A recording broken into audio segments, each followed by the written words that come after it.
Hello दोस्तों, नमस्कार। दोस्तों, आज के इस वीडियो में मैं आपसे एनसीईआरटी की क्लास 6 ज्योग्राफी की बुक के 5वें अध्याय पृथ्वी के प्रमुख परिमंडल विषय पर बात करूंगा। दोस्तों, चलिए आज के इस वीडियो को शुरू करते हैं। दोस्तों देखिए, मैंने ये एनसीईआरटी की 6 क्लास की ज्योग्राफी का 5वां अध्याय पृथ्वी के प्रमुख परिमंडल खोल लिया है और इसमें बताया गया है कि मैंने आपको पहले भी पिछले अध्याय में बताया है कि पृथ्वी एकमात्र ऐसा ग्रह है जिस पर मानव जीवन संभव है या जीवन पाया जाता है। वो पृथ्वी पर विभिन्न प्रकार के जो तत्व पाए जाते हैं उनके कारण संभव है। वे तत्व कौन कौन से हैं? इसमें भूमि, जल, हवा जैसे तत्व पृथ्वी पर पाए जाते हैं। इस कारण यहाँ पर जीवन संभव है और ये तत्व विभिन्न प्रकार के मंडलों के माध्यम से यहाँ पर पाए जाते हैं, जिनमें पहला है भूमंडल, दूसरा है वायुमंडल और तीसरा है जलमंडल और चौथा है जीवमंडल। और जो भूमंडल होता है वह पृथ्वी की ठोस भाग होता है जिस पर हम रहते हैं, और जबकि वायुमंडल पृथ्वी के चारों ओर जो गैसों का एक आवरण पाया जाता है उसे वायुमंडल कहा जाता है। इसके अंतर्गत नाइट्रोजन, कार्बन डाइऑक्साइड व ऑक्सीजन जैसी गैसें पाई जाती हैं। जबकि जलमंडल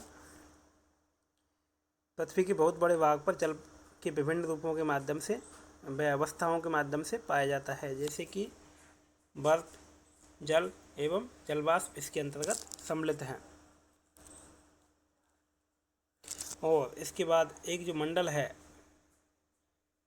जो पृथ्वी के सीमित क्षेत्र में पाया जाता है, जहाँ पर कि जीवन संभव है, इन तीनों मंडल मिलकर यहाँ पर जीवन को संभव बनाते हैं, वह है जीवमंडल। अब हम देखते हैं कुछ शब्द, जैसे कि यहाँ पर दे रखा है ग्रीक भाषा के कुछ शब्दों को, जिनमें पहला है लिथास। लिथास का मतलब है पत्थर। इससे मिलकर बनता है लिथोस्फीयर यानी कि स्थल मंडल। जैसे कि एटमॉस, एटमॉस का मतलब है वाष्प, जिसमें जो गैसों के रूप में जाना जाता है, और इससे बन गया एटमॉस्फेयर। एटमॉस्फेयर का मतलब है वायुमंडल। व ह्यूडर का मतलब है जल, इससे बन गया हाइड्रोस्फीयर का मतलब हो गया जलमंडल। इससे ही बायोस, बायोस का मतलब जीवन होता है, और इससे मिलकर बन गया बायोस्फीयर का मतलब जीवमंडल। तो इस तरीके से अन्य भी कई शब्द ग्रीक भाषा में पाए जाते हैं, जिनके माध्यम से हम इनको आसानी से समझ सकते हैं। अब मैं आता हूँ भूमंडल पर। भूमंडल पृथ्वी की ठोस सतह है जिसका निर्माण चट्टानों व मिट्टी की पतली परतों से होता है, और जो जीवों के लिए पृथ्वी पर जो जीवन पाया जाता है उनके लिए पोषक तत्व प्रदान करती है। और पृथ्वी की सतह को मुख्य रूप से दो भागों के अंतर्गत बांटा गया है। इसमें पहला है महाद्वीप और दूसरा है महासागर। विश्व के जो महाद्वीप हैं वह एक दूसरे से दूर दूर पाए जाते हैं, जबकि जो महासागर हैं वो एक दूसरे से जुड़े हुए हैं। इसे मैं आपको एक विश्व के मानचित्र के माध्यम से अभी बताता हूँ। ये देखिए विश्व का मानचित्र। इस पर जो विश्व के महाद्वीप हैं, जैसे कि एशिया, अफ्रीका, ऑस्ट्रेलिया, उत्तरी अमेरिका, दक्षिणी अमेरिका, यूरोप व अंटार्कटिका, वो दूर दूर पाए जाते हैं, आपस में एक दूसरे से ज़्यादा जुड़े हुए नहीं हैं। जबकि जो महासागर हैं, जैसे कि प्रशांत महासागर, अटलांटिक महासागर और हिंद महासागर, दक्षिण महासागर व आर्कटिक महासागर एक दूसरे से जुड़े हुए हैं, और पृथ्वी के अधिकांश भाग पर ये जल है, जबकि स्थल भाग काफ़ी कुछ कम है। और आप दूसरी चीज़ इसमें ये देख सकते हैं कि जो पृथ्वी पर जो स्थल हैं वे पृथ्वी के लगभग उत्तरी गोलार्ध में अधिकांश है। उत्तरी गोलार्ध कहने का मतलब हमारी जो भूमध्य रेखा है पृथ्वी को ये दो भागों में बांटती है। इसके उत्तर वाले भाग को उत्तरी गोलार्ध, जबकि इसके दक्षिणी वाले भाग को दक्षिणी गोलार्ध कहते हैं। तो इसके देखिए आप, अधिकांश भाग जो स्थल हैं ये उत्तरी गोलार्ध में पाए जाते हैं। अब मैं आता हूँ इसके थोड़ा सा आगे। अब हम समझते हैं समुद्र तल को। समुद्र तल की गणना के लिए अपन देखते हैं जो समुद्र का जो तल है वह सब सभी जगह समान है, जिसे हम शून्य मान लेते हैं। उसकी ऊंचाई पर हम जैसे जैसे जाते हैं तो वह समुद्र तल से ऊंचाई वाला हिस्सा हो जाता है।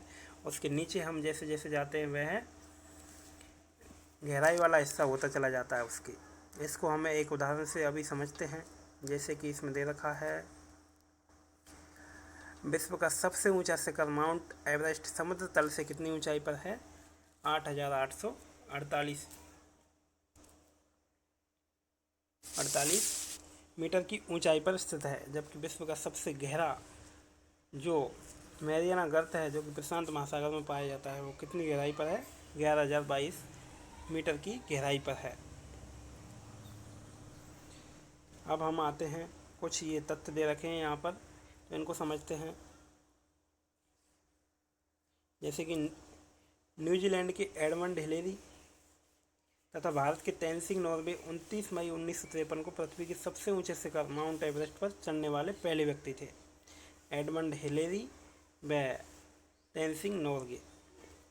इसके अलावा जापान के जुंको ताबेई विश्व की पहली महिला थी जिसने 16 मई 1975 को एवरेस्ट पर कदम रखा।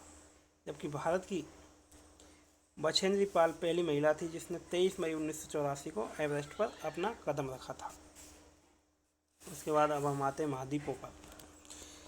तो विश्व में प्रमुख रूप से 7 महाद्वीप हैं, जिनमें एशिया, यूरोप, अफ्रीका, उत्तरी अमेरिका, दक्षिणी अमेरिका, ऑस्ट्रेलिया व अंटार्कटिका हैं। इसे विश्व के मानचित्र पर थोड़ा सा और देखते हैं कि ये किस तरीके से पाए जाते हैं विश्व के मानचित्र पर। इसमें पहला है, देखिए, ये एशिया, दूसरा है अफ्रीका, तीसरा है यूरोप, चौथा है उत्तरी अमेरिका, पांचवा है दक्षिणी अमेरिका, छठवां है ऑस्ट्रेलिया और सातवां है अंटार्कटिका महाद्वीप। अब हम सबसे पहले आते हैं एशिया महाद्वीप पर। एशिया विश्व का सबसे बड़ा महाद्वीप है। यह पृथ्वी के कुल क्षेत्रफल का 1/3 भाग पर फैला है। यह महाद्वीप पूर्वी गोलार्ध में स्थित है और कर्क रेखा इस महाद्वीप से होकर गुजरती है और इसको यूरोप महाद्वीप से यूराल पर्वत अलग करता है, इसलिए इस क्षेत्र को यूरेशिया कहते हैं। इसको थोड़ा सा विश्व के मानचित्र पर देखते हैं। इसके अंतर्गत देखिए, ये रहा एशिया महाद्वीप। इसमें ये इसका अधिकांश क्या उत्तरी गोलार्ध में पड़ता है पृथ्वी के, और देशांतर रेखाओं के अंतर्गत यह है 0 डिग्री के पूर्व में पड़ता है, तो ये पूर्वी देशांतर में पड़ता है। और इससे कर्क रेखा भी गुजरती है, 23.5 डिग्री अक्षांश। और इसको यह विश्व के संपूर्ण क्षेत्रफल के 1/3 भाग में फैला हुआ है। जैसा कि यहाँ पे इसके चित्र के माध्यम से देख सकते हैं, इसका आकार सबसे बड़ा है और इसको यूरोप से यूराल पर्वत अलग करता है। ये रहा यूराल पर्वत। अब हम आते हैं यूरोप महाद्वीप पर। यूरोप एशिया का बहुत छोटा महाद्वीप है। यह महाद्वीप एशिया के पश्चिम में स्थित है। एशिया के पश्चिम में स्थित है। आर्कटिक वृत्त इससे होकर गुजरता है। यह 3 तरफ से जल से घिरा है। विश्व के मानचित्र में अब इसको हम देखते हैं। ये देखिए, ये रहा यूरोप महाद्वीप। यह एशिया महाद्वीप इसके पूरब में है और ये 3 तरफ से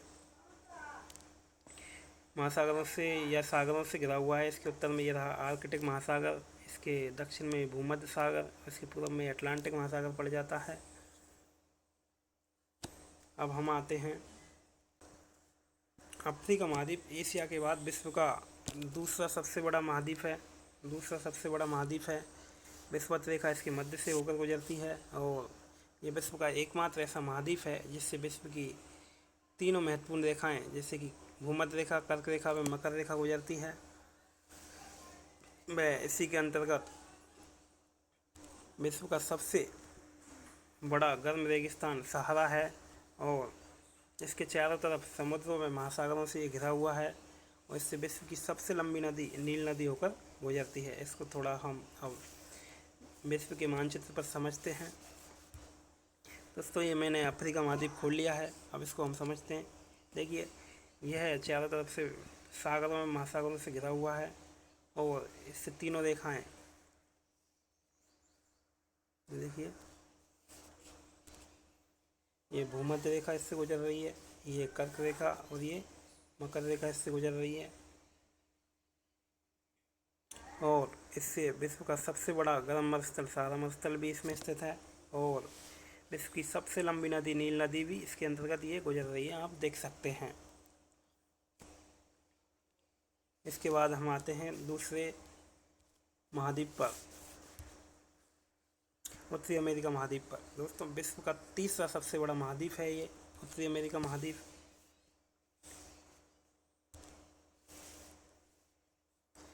ये दक्षिणी अमेरिका महाद्वीप से एक सक्रिय स्थल से जुड़ा है जिसे पनामा स्थल संधि कहते हैं।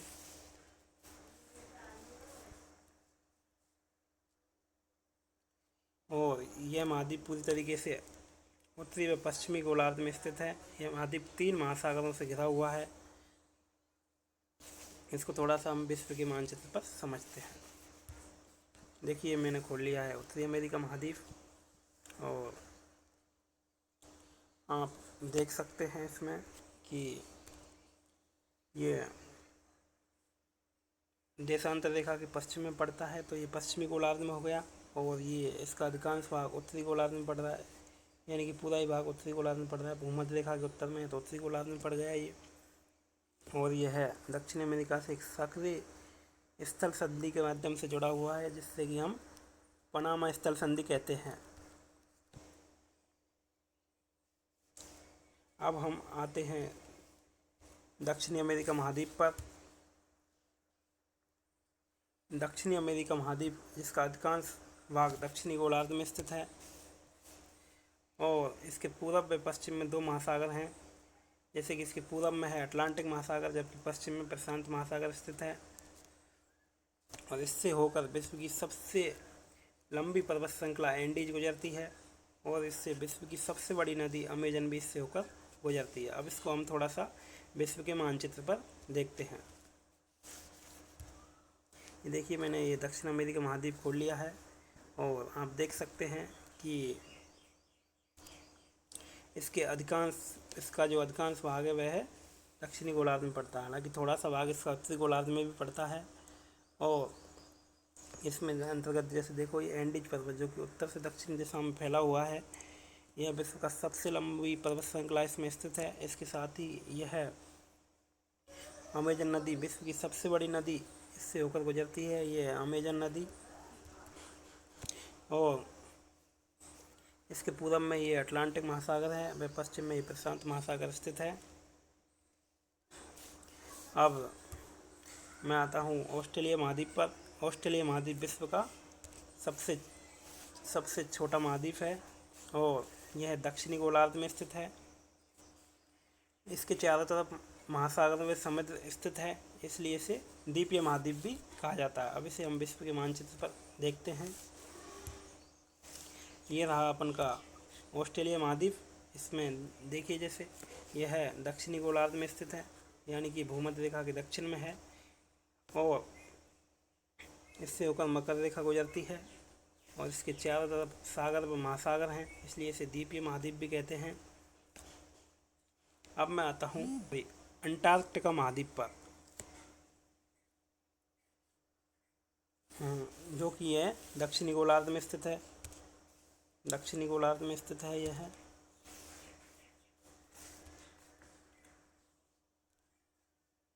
और ये दक्षिणी ध्रुव के मध्य में स्थित है, इसलिए जो कि दक्षिणी ध्रुव है हमारा, इस पर बर्फ़ की मोटी परतें पाई जाती हैं, इसलिए यहाँ पर स्थायी मानव निवास संभव नहीं है।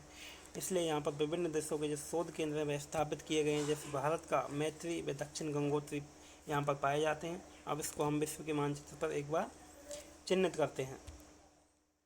ये रहा अपन का अंटार्कटिका महाद्वीप। यह दक्षिणी ध्रुव है उसके पास में पाया जाता है, इसलिए यहाँ पर अधिकांश बर्फ पाई जाती है, इसलिए यहाँ पर स्थायी मानव निवास संभव नहीं है। इसलिए यहाँ पर विभिन्न देशों के शोध केंद्र हैं। अब मैं आता हूँ जलमंडल पर।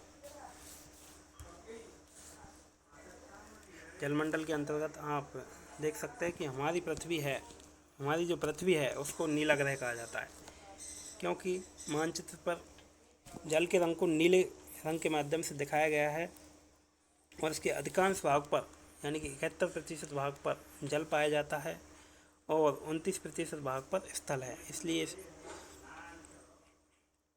इसके अंतर्गत जल के सभी रूप जैसे कि महासागर, नदी, झीलें, हिमनदियाँ व भूमिगत जल तथा वायुमंडल की जलवाष्प भी सम्मिलित की जाती है इसके अंतर्गत। और आप इस चित्र के माध्यम से इसे और समझ सकते हैं कि जो पृथ्वी पर संपूर्ण 71% जल पाया जाता है उसके 97.2% भाग पर महासागरीय जल है, जो कि स्वाद में खारा है, जो मानव के उपयोग के लिए इतना नहीं है। हम देखिए इसके जो शेष जल है 2.80% उसके 2.77% भाग पर हिमचादरें वह भूगर्भ में संचित भूमिगत जल के रूप में वह पाया जाता है और जो शेष बचता है 0.03% पीने योग्य एलवन जल के रूप में यह पाया जाता है। इसलिए हमारी पृथ्वी पर जल की कमी की समस्या बनी रहती है। अब इसके बाद मैं आता हूँ महासागरों पर। महासागरों के अंतर्गत बताया गया है कि महासागर जलमंडल के मुख्य भाग हैं, वे यह एक दूसरे से जुड़े हुए हैं और जो महासागरीय जल है वह हमेशा गतिशील रहता है, जिसके अंतर्गत तरंगे, ज्वार भाटा तथा महासागरीय धाराएं महासागरीय जल की 3 प्रमुख गतियों के रूप में मानी गई हैं। सबसे बड़े व छोटे आकार के आधार पर महासागर विश्व में 5 महासागर हैं, जिसमें पहला है प्रशांत महासागर, दूसरा है अटलांटिक महासागर, तीसरा है हिंद महासागर, चौथा है दक्षिण महासागर तथा आर्कटिक महासागर। इसे हम अब विश्व के मानचित्र पर देखते हैं। इसके अंतर्गत देखिए दोस्तों, ये जो पहला महासागर हमने देखा प्रशांत महासागर, प्रशांत महासागर यहाँ पर पाया जा रहा है। ये दूसरा है अटलांटिक महासागर और तीसरा है हिंद महासागर और चौथा है दक्षिण महासागर, पांचवा है आर्कटिक महासागर। अब हम आते हैं सबसे पहले प्रशांत महासागर पर। प्रशांत महासागर विश्व का सबसे बड़ा महासागर है। यह पृथ्वी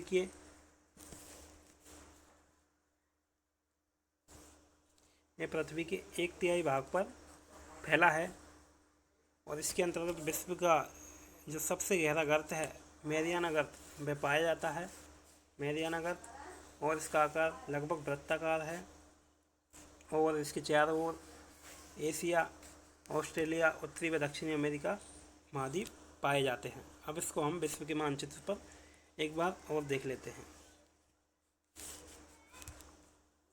दोस्तों देखिए, मैंने विश्व का मानचित्र खोल लिया है। इसके अंतर्गत अब हम देखते हैं प्रशांत महासागर। देखिए इसका आकार लगभग वृत्ताकार है। अगर हम इस मानचित्र को ग्लोब में यानी कि वास्तविक पृथ्वी में कन्वर्ट करें तो यह लगभग वृत्ताकार हमको दिखाई देता है। इसके अंतर्गत विश्व का सबसे गहरा गर्त मैरियाना गर्त पाया जाता है।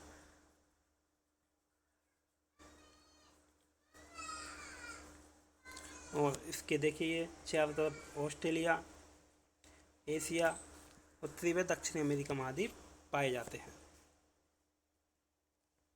अब मैं आता हूँ अटलांटिक महासागर पर। अटलांटिक महासागर विश्व का दूसरा सबसे बड़ा महासागर है। यह अंग्रेजी वर्णमाला के एस अक्षर के समान है। इसके पश्चिमी किनारे पर उत्तरी व दक्षिणी अमेरिका महाद्वीप हैं, जबकि इसके पूर्वी किनारे पर यूरोप व अफ्रीका महाद्वीप हैं। अब इसको थोड़ा सा हम एक बार विश्व के मानचित्र पर देख लेते हैं। मैंने खोल लिया अटलांटिक महासागर। दोस्तों देखिए इसका आकार ये एस अक्षर के समान है और इसके पूरब में ये अफ्रीका व यूरोप महाद्वीप हैं, जबकि इसके पश्चिम में उत्तरी अमेरिका व दक्षिणी अमेरिका महाद्वीप हैं। अब हम थोड़ा सा इसके आगे और देखते हैं क्या है इसमें।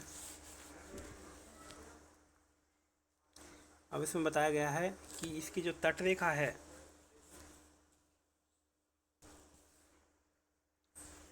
तटरेखा बहुत अधिक दंतुरित है। यह अनियमित एवं दंतुरित तटरेखा प्राकृतिक पोताश्रम एवं पत्तनों के लिए आदर्श स्थिति प्रदान करती है, इसलिए यह विश्व का व्यापार की दृष्टि से सबसे व्यस्ततम महासागर है। जैसे कि इस चित्र को हम देखते हैं एक बार, दंतुरित ये इसकी तटरेखा है, इसलिए यह विश्व का व्यापार की दृष्टि से व्यस्ततम महासागरों में से एक माना जाता है। अब हम आते हैं हिंद महासागर पर।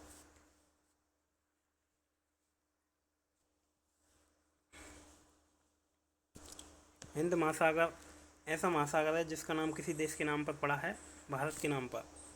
यह महासागर का इसका जो आकार है वह त्रिभुजाकार है और इसके उत्तर में एशिया महाद्वीप, पश्चिम में अफ्रीका महाद्वीप व पूर्व में ऑस्ट्रेलिया महाद्वीप स्थित हैं। अब इसको हम थोड़ा सा एक बार विश्व के मानचित्र पर देखते हैं।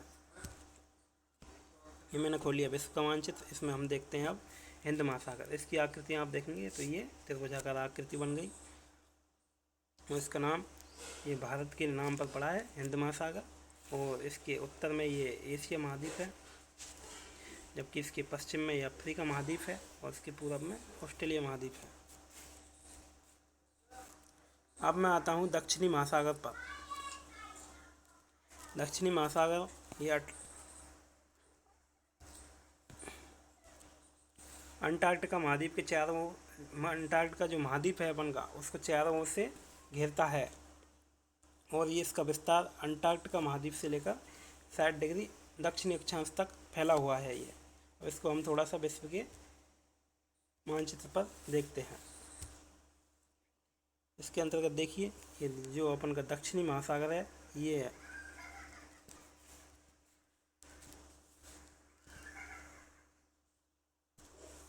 रहा अपन का अंटार्कटिका महाद्वीप, यह इसके 60 डिग्री दक्षिण तक फैला हुआ है।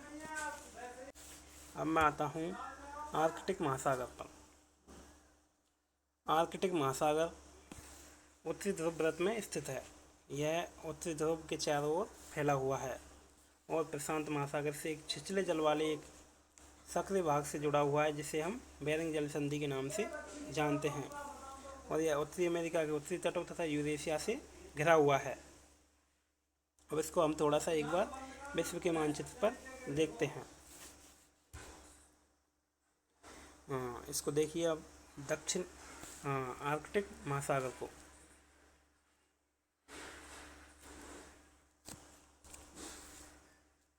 घिरा आर्कटिक महासागर और इसके चारों तरफ यूरेशिया व उत्तरी अमेरिका महाद्वीप है और यह जो प्रशांत महासागर है इससे एक जल संधि के माध्यम से जुड़ा हुआ है, जिसे कहते हैं बेरिंग जल संधि।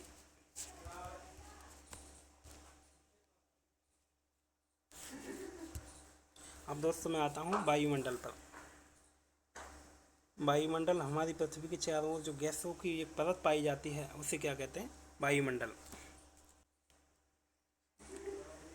ये इससे हमें वायु मिलती है सांस लेने के लिए और यह सूर्य से आने वाली हानिकारक पराबैंगनी किरणों से हमारी रक्षा करता है। और इसका जो विस्तार है पृथ्वी के धरातल से लेकर 1600 किलोमीटर की ऊंचाई तक यह फैला हुआ है। इसके विस्तार को 5 परतों के माध्यम से समझाया गया है,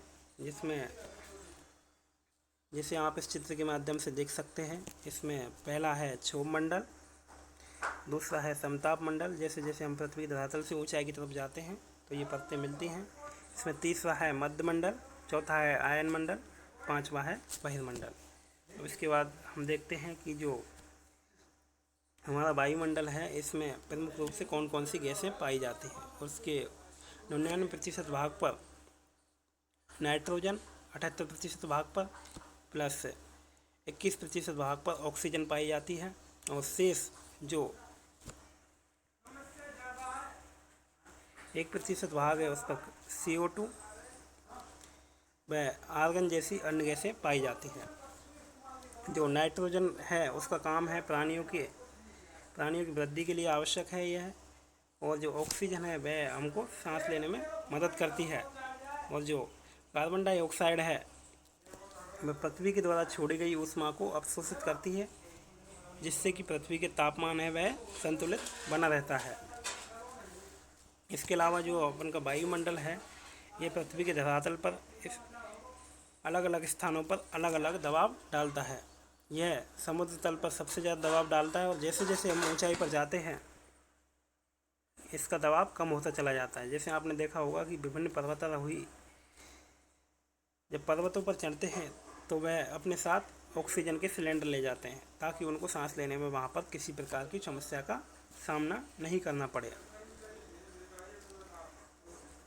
दोस्तों इसी प्रकार से जैसे जैसे हम ऊंचाई पर जाते हैं तो तापमान में भी कमी होने लग जाती है।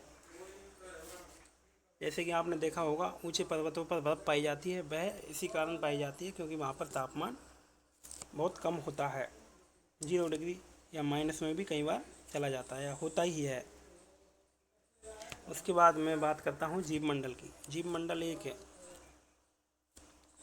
स्थल, जल तथा हवा के बीच का एक सीमित भाग होता है। यह वह भाग है जहाँ पर जीवन मौजूद है और विभिन्न प्रकार की जीवों की प्रजातियाँ पाई जाती हैं, जैसे कि सूक्ष्म जीव बैक्टीरिया से लेकर बड़े स्तनधारियों के रूप में पाए जाते हैं। मनुष्य सहित सभी प्राणी जीवित रहने के लिए जीवमंडल से जुड़े हुए हैं। और जीवमंडल को 2 भागों में बांटा गया है। इसमें पहला है जंतु जगत, दूसरा है पादप जगत। और ये जो पृथ्वी के तीनों मंडल हैं आपस में एक दूसरे से परस्पर क्रिया करते रहते हैं और एक दूसरे को प्रभावित करते रहते हैं। इसके अंतर्गत जैसे आप देख सकते हैं, जैसे हम लकड़ी तथा खेतों के लिए वनों को काटा जाता है और इससे ढलुआ भाग पर मिट्टी की कटाव तेज़ी से होने लगता है तो प्रभावित कर रहे हैं एक दूसरे को ये। इसी तरह प्राकृतिक आपदाएं जैसे कि भूकंप आने पर पृथ्वी की सतह पर परिवर्तन आता है। जैसे कि अभी सुनामी के कारण अंडमान में निकोबार द्वीप समूह का कुछ भाग जल में डूब गया था। जैसे कि नदियों व झीलों में दूषित पदार्थों के मिलने से यह मानव के पीने लायक नहीं रह जाता है और यह दूसरे जीवों को भी नुकसान पहुंचाता है। इसी तरीके से उद्योगों में तापीय विद्युत संयंत्र व गाड़ियों से जो उत्सर्जी पदार्थ निकलते हैं वायु को प्रदूषित करते हैं, वह कार्बन डाइऑक्साइड की मात्रा में वृद्धि करते हैं, जिससे कि पृथ्वी के टेम्परेचर जो है तापमान वह बढ़ जाता है, जिससे कि जलवायु परिवर्तन होता है, जिससे कि हम अभी के समय में काफ़ी महसूस कर रहे हैं। तो दोस्तों आपको ये वीडियो हमारा कैसा लगा, इससे संबंधित आप अपने सुझाव हमें इस वीडियो के कमेंट बॉक्स में दे सकते हैं। इस वीडियो को देखने के लिए आप सभी का बहुत बहुत धन्यवाद।